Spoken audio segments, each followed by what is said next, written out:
on the larynx shows a little bit more information about the air passing through the ventricular and vestibular folds.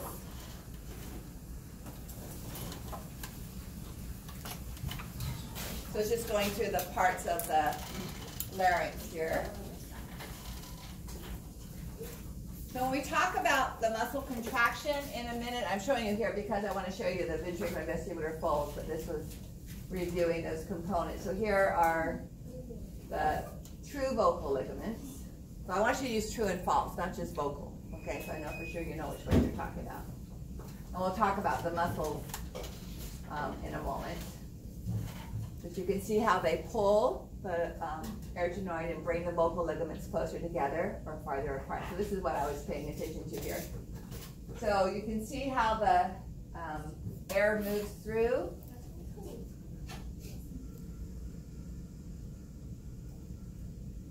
So they kind of roll together and then reverse as they come back again. Okay, so the airway is opened. So this would be the vocalis muscle right here that we're going to talk about in a minute. And that's going to pull, vocalis muscle pulls the arytenoid and thyroid cartilages together. But I wanted you to kind of see that pattern of how the mucosal membrane, I'm not going to test on that, I just want you to visualize that pattern of how the shape changes as we move air through. All right? Is that exhaling or inhaling? So the air going out is exhaling, pushes it over, and that's when we create noise, is typically when we exhale. The air is coming out of the lungs for vibration of the vocal ligaments. All right, so let's look at the muscles which affect the vocal changes. So we have two different things we're looking at. We're looking at sound, volume, so amplitude, so soft or loud, all right, and then low pitch or high pitch. So if you've got a guitar or any stringed instrument, and you're changing the pitch, if you want the pitch to be higher, of course you're tuning, but if you want the pitch to be higher, do you tighten up the strings or do you loosen the strings? Tighten for higher pitch, loosen for lower pitch, all right? So if we're affecting pitch for the vocal cords, we're going to stretch out the vocal cords and that will send the pitch up, or we relax the vocal cords and that sends the pitch lower, all right? So we've got several sets. We're not learning all the muscles that are on this set. So you have them on thank you, page 18. There's a diagram, a couple of diagrams there that show the function as well. All right, so let's look at the location and then we'll look at the diagram that shows the function. So from the anterior view, we have this muscle here called the cricothyroid. All right? Cricothyroid is anterior and slightly lateral. And on the model here, it's this one right here. Okay? So between the cricoid and thyroid cartilage. And that one doesn't move, so I can't show you the function. But on this one, that one doesn't move either. So some of you may have that one. Yes, thank you. Yeah, borrow it. Or borrow it. Thank you. So here would be the cricothyroid muscle, and when it contracts, it brings the thyroid cartilage forward. All right. So that's going to stretch the vocal ligament, and it's going to increase the pitch. Okay. And that would be this one right here.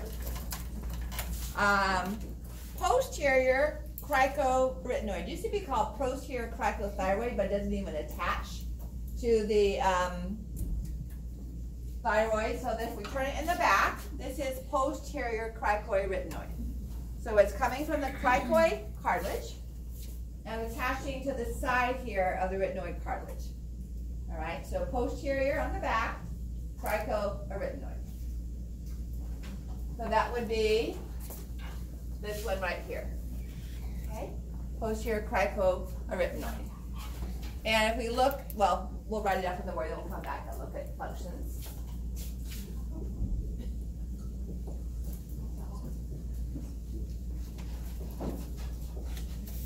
And I don't know why it used to be called posterior cricothyroid because it doesn't even attach to the thyroid, but maybe they thought that it did. And then we have lateral cricoarytenoid, and that one, there's probably a better one here. So the lateral one is actually on the inside. So to see that one, you have to look down and inside. And it's this one that you see right here. Okay? So posterior is posterior attaching from cricoid to arytenoid. Lateral is kind of in between the thyroid and the cricoid. So it's on the side here. Okay? That's the lateral cricoarytenoid. So when you're looking down inside, it's coming off of the cricoid cartilage here and attaching to arytenoid there. That's a little bit bigger when you see it on here.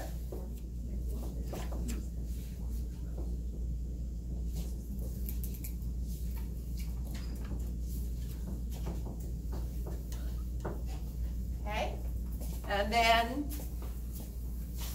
the arytenoids,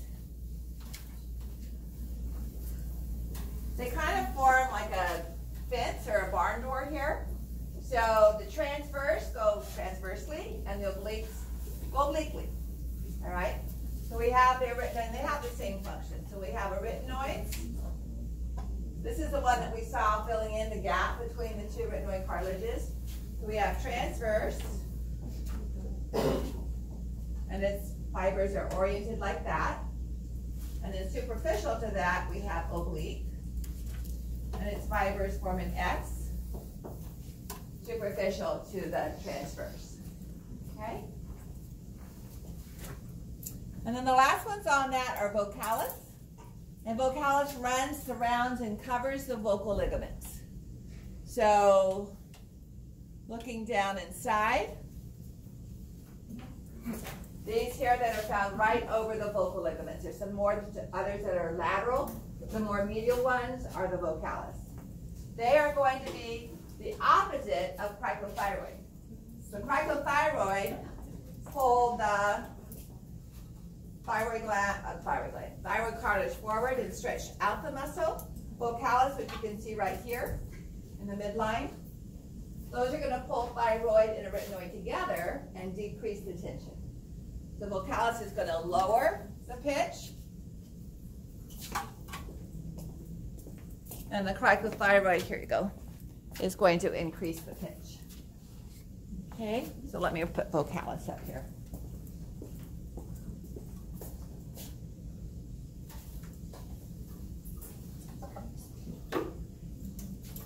So this one increases pitch, raises, and this one lowers. Okay. And then the posterior cricoarytenoid, abducts, which means it opens up the gap. So this is going to allow more air to go through and increase the loudness. Okay. So posterior cricoarytenoid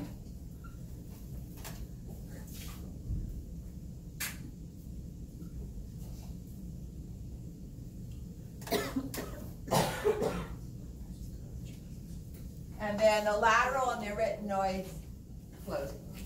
Okay?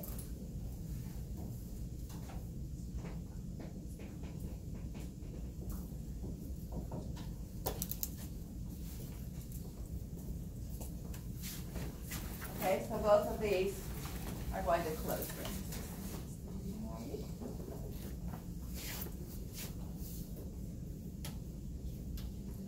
So let's look at another video here.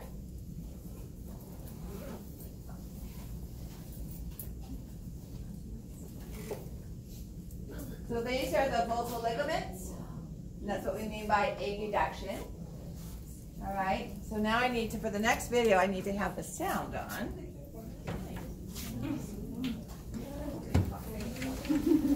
Okay, that's on.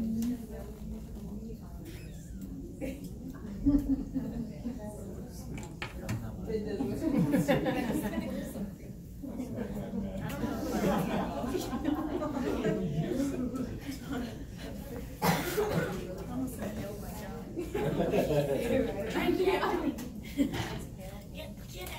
have a very quick question. Yeah. So the retinoids under transverse is abduct. It should be AD duct. Yeah, on your lecture notes, correct. There's a correction. A retinoid's AD duct, because the posterior cricoarytenoids are the only ones that AB duct. So on the mid portion of page 19. ADD, right? Yeah, ADD. So now why?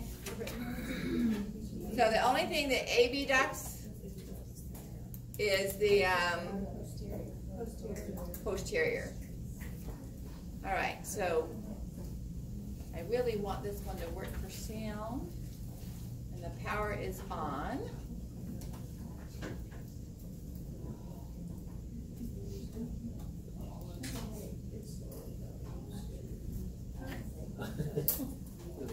That's on.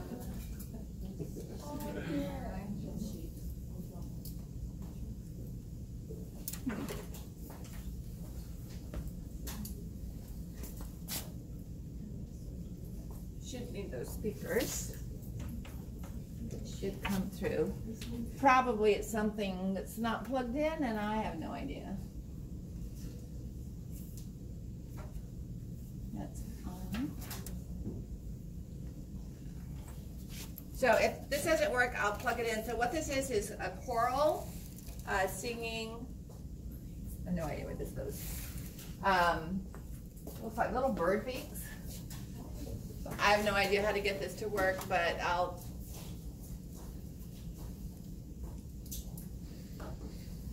So you can see the different, the tenor and the soprano and everything like that. Singing. So here would be epiglottis. And this would be the retinoid and corniculate up there.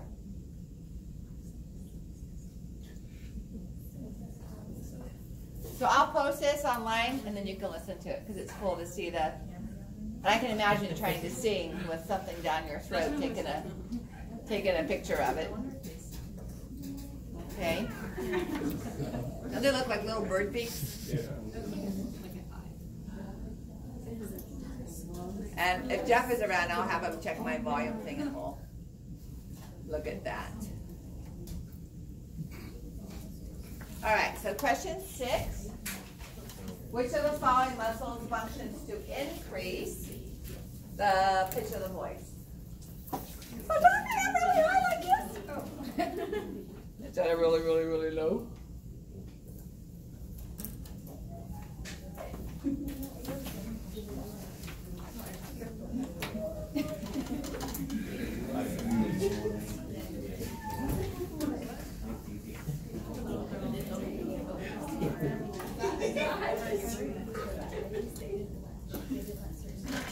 Okay. Anybody want more time on this one? Okay. So this is kind of what you were looking at. So when we looked down, we saw the top of the epiglottis, the vocal ligaments, and then the retinoid cartilages with the corniculate creating the bumps that we see on top. Okay.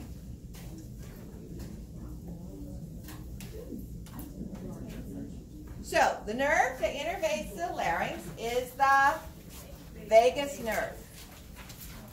It goes all the way down and innervates all the way of our abdominal organs all the way over to the descending colon. That's where it stops. It's the beginning of the descending colon. So let's look at its passageway, because it branches into a couple of different branches that we're going to be specific about. So may I raise the board?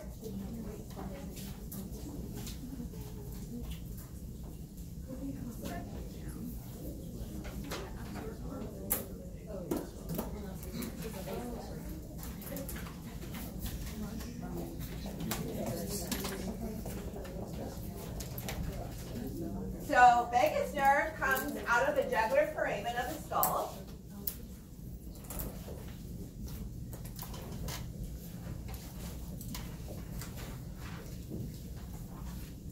And we don't normally think about it innervating skeletal muscle, okay?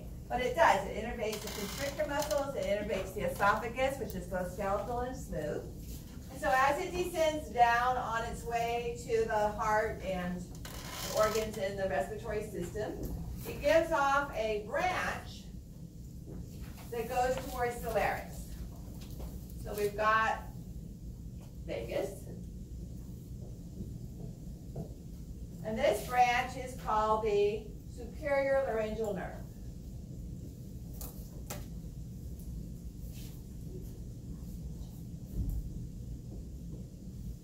And it divides into an internal and an external laryngeal nerve.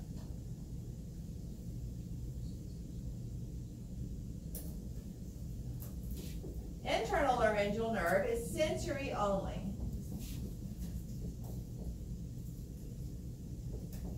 And it's sensory from the larynx superior to the true vocal ligaments.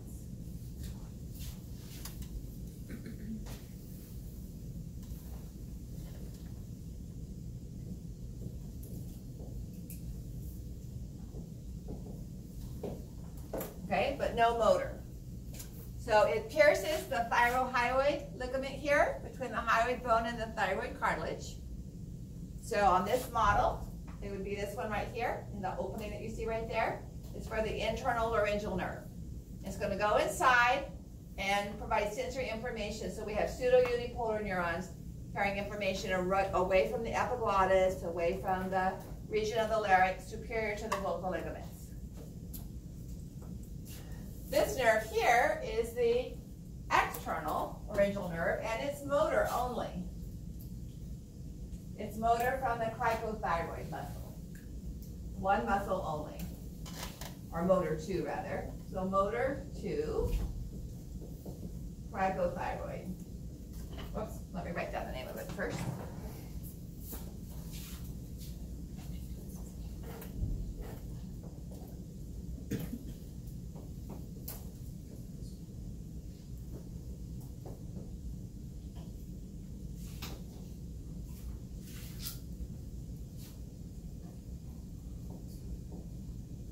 Just one muscle.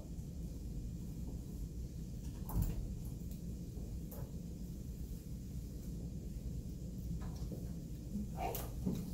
And again, just to remind you, cricothyroid is this muscle right here.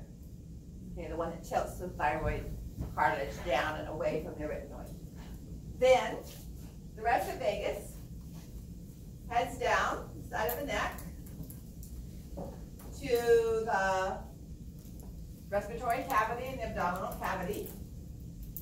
And when it gets on the right side, when it gets to the subclavian artery, once it goes past the subclavian artery, part of it comes back up by traveling along the posterior aspect of the larynx. Okay? So that returning gives us its name, recurrent laryngeal nerve. Something that's recurrent keeps coming back.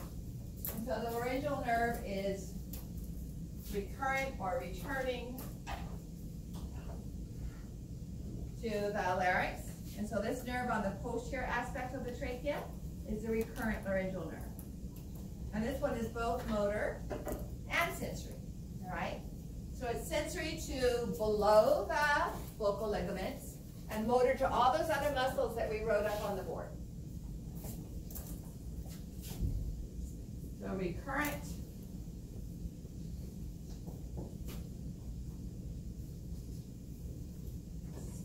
laryngeal nerve, sensory to below the vocal cords are below.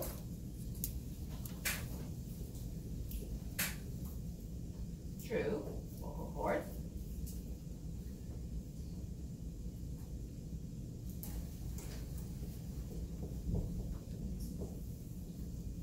And then it's motor to all the other laryngeal muscles, okay? So including vocalis, posterior, cricoarytenoid, lateral.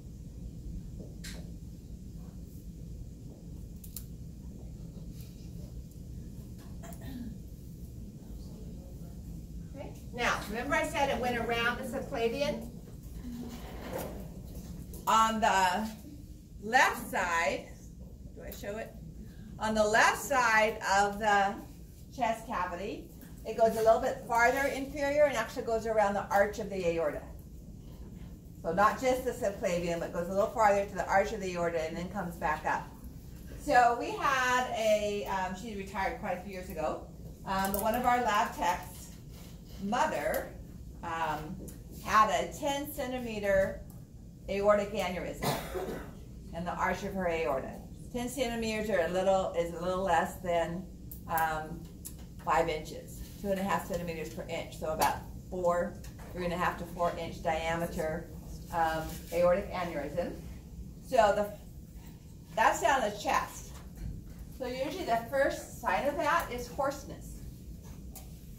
So if you've been hoarse for a while and they look at your larynx and there's no sign of inflammation of the vocal ligaments, they need to think about something involving the vagus nerve in the chest, because that stretching of the vagus nerve is occurring in the thoracic cavity, but because it's recurrent, it's coming back up here and you're losing loss of function up in the larynx, even though it's the recurrent nerve that's being expanded and stretched by the swelling of the aortic aneurysm in the arch of the aorta. Okay? So this next image is not a question, although it says number 1.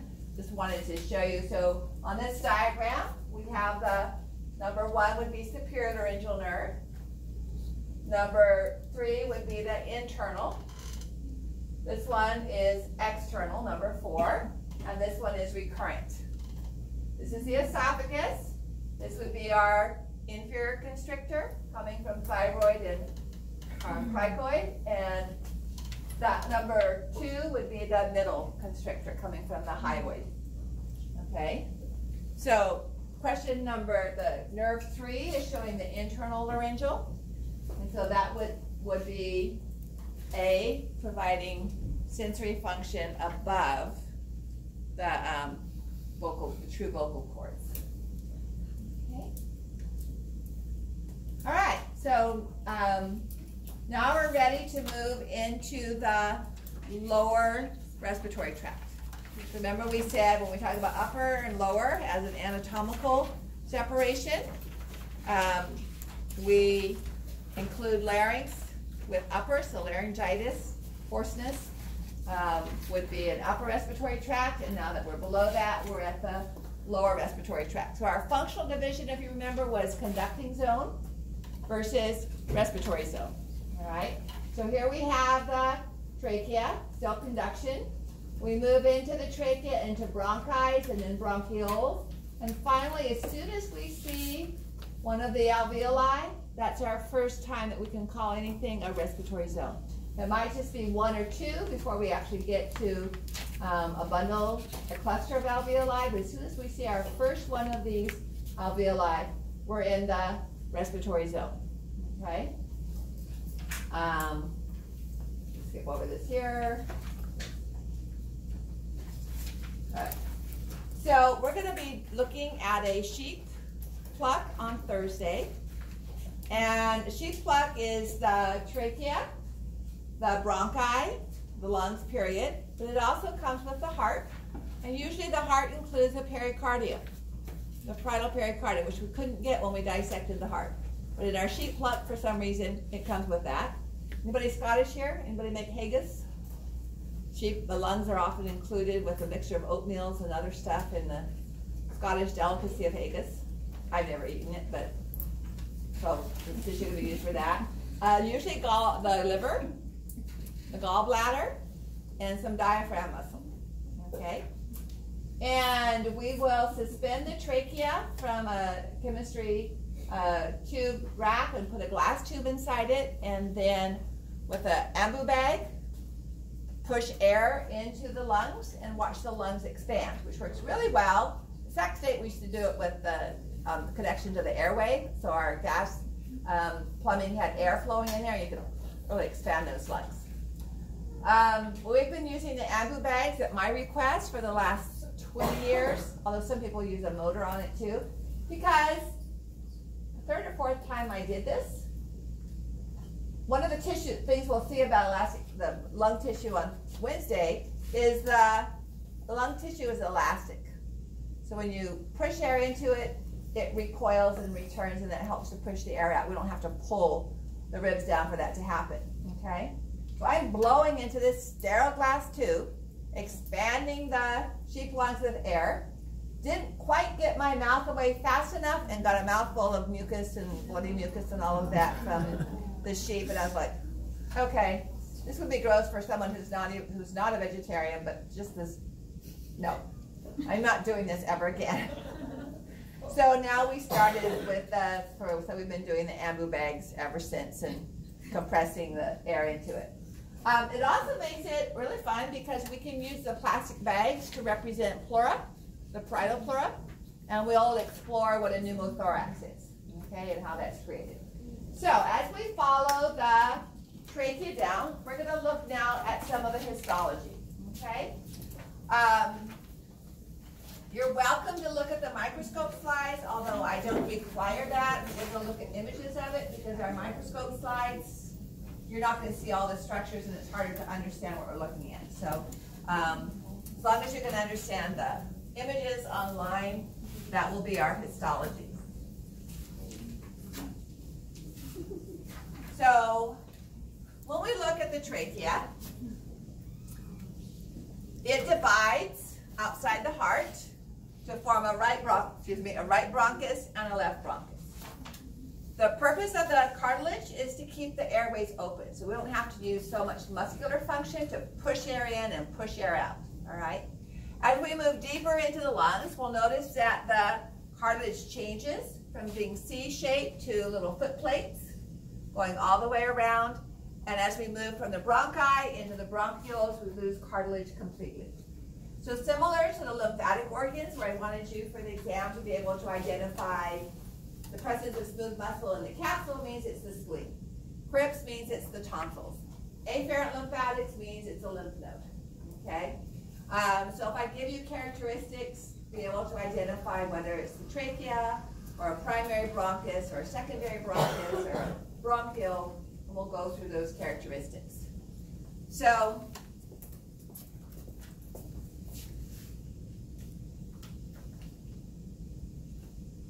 we look at the structure of the trachea. We're going to look at epithelium, presence or absence of cartilage, presence or absence of smooth muscle, okay, as we move through the airway.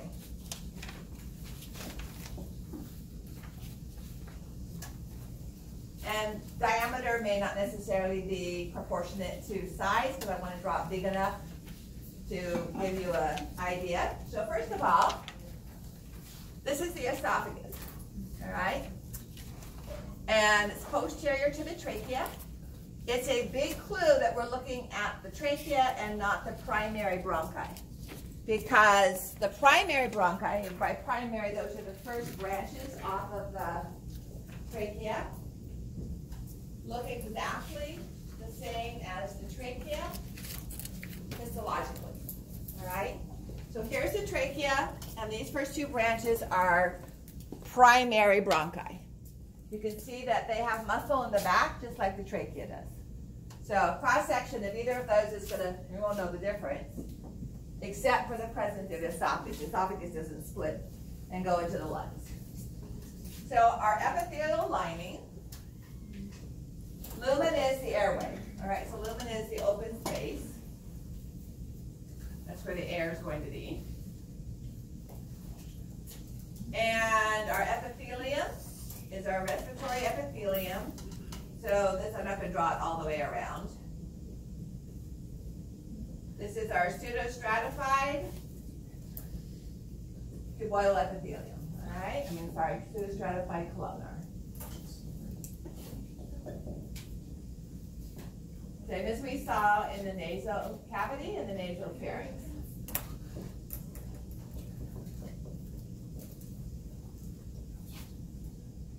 This would be anterior.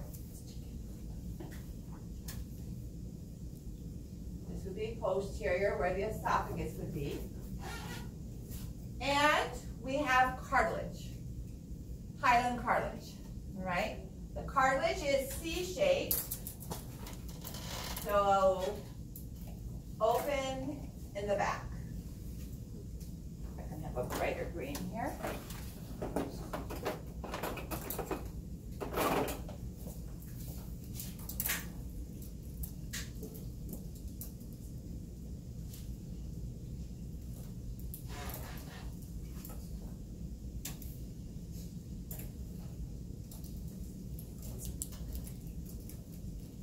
Then it's open in the back as far as the cartilage is concerned. So we have hyaline cartilage.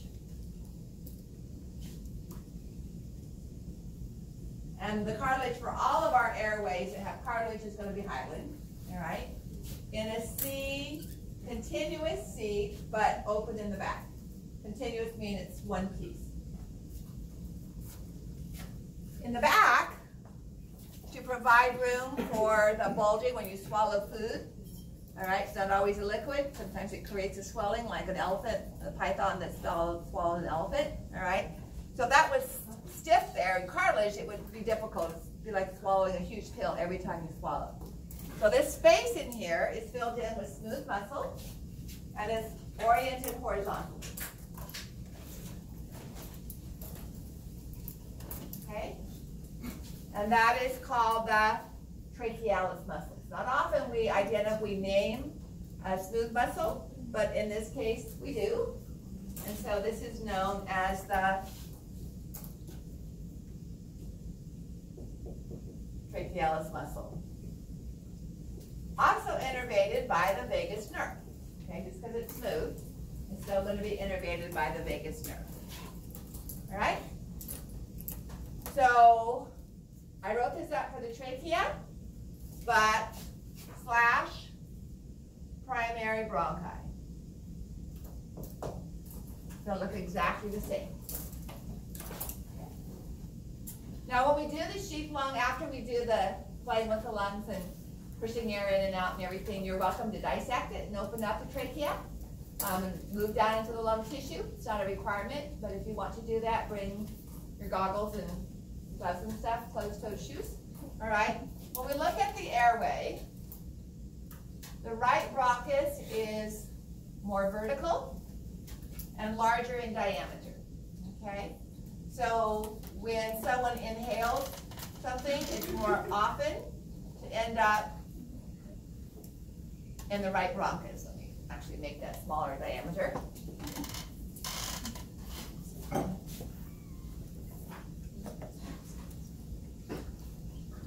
So right versus left. This little ridge right here is known as the carina. It's like the keel of a boat upside down, kind of separates between the right and the left. And you'll be able to see that in the cheek lung. Okay? So again, trachealis muscle in the back of both the trachea and the primary bronchi. Okay? So those are the characteristics you should use to be able to identify trachea or primary bronchus. C-shaped hyaline cartilage in one piece, a short segment of smooth muscle only posterior, and a lining of simple pseudostratified rather columnar epithelia. Does the C line go all the way towards it divides into the primary? Mm-hmm. All right, then we're going to move into the secondary and tertiary bronchi. Here's the cartilage.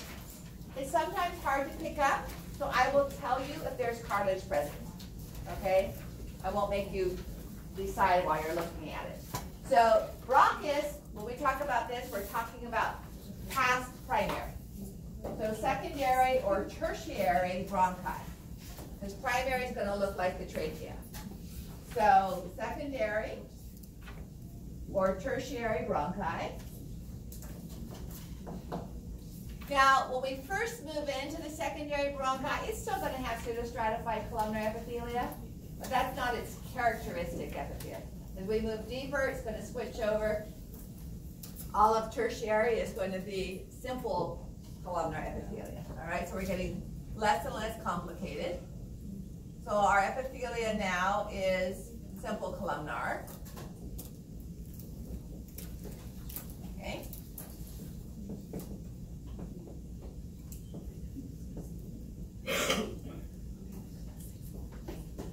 Cilia.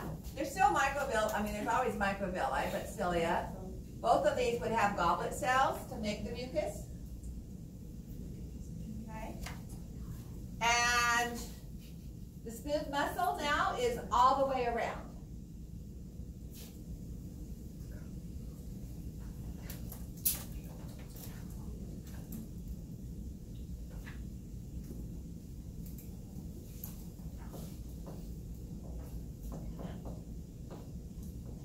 still innervated by vagus, but it's not very effective as far as changing the diameter of the secondary and tertiary bronchi because we still have cartilage, okay? So the cartilage is going to make it difficult to decrease or increase the diameter. The cartilage is now all the way around, but discontinuous. So we have a ring, instead of C-shaped, we have a ring of discontinuous cartilage. So it's in pieces.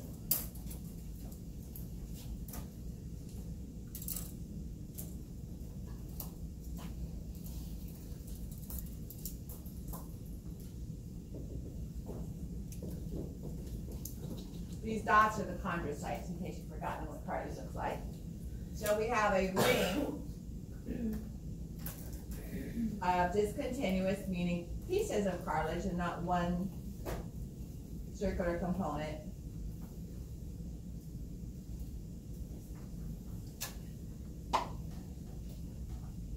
Okay? So here's a piece of cartilage, here's a piece of cartilage, here's the smooth muscle. Right here, and we're at low power, so you really can't see the simple columnar epithelia. All right. The big change in our next airway is the loss of the cartilage. All right.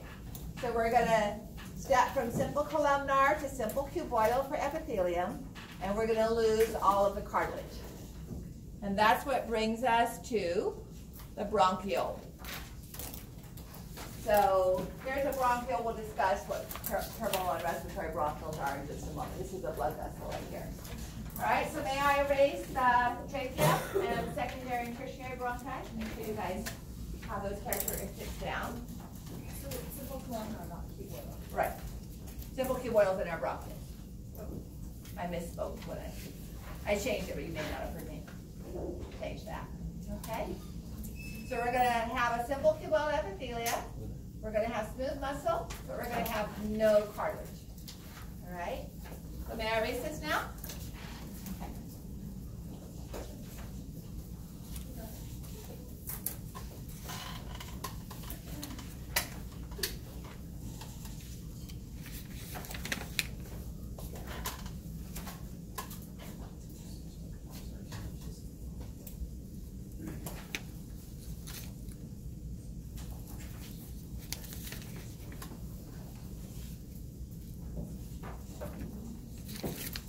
We're just going to look at bronchial, and I'll differentiate terminal and respiratory within that.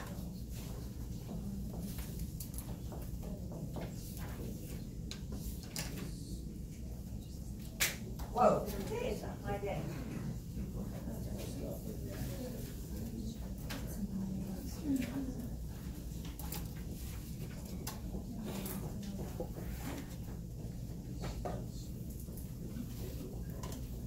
So simple cuboidal epithelia.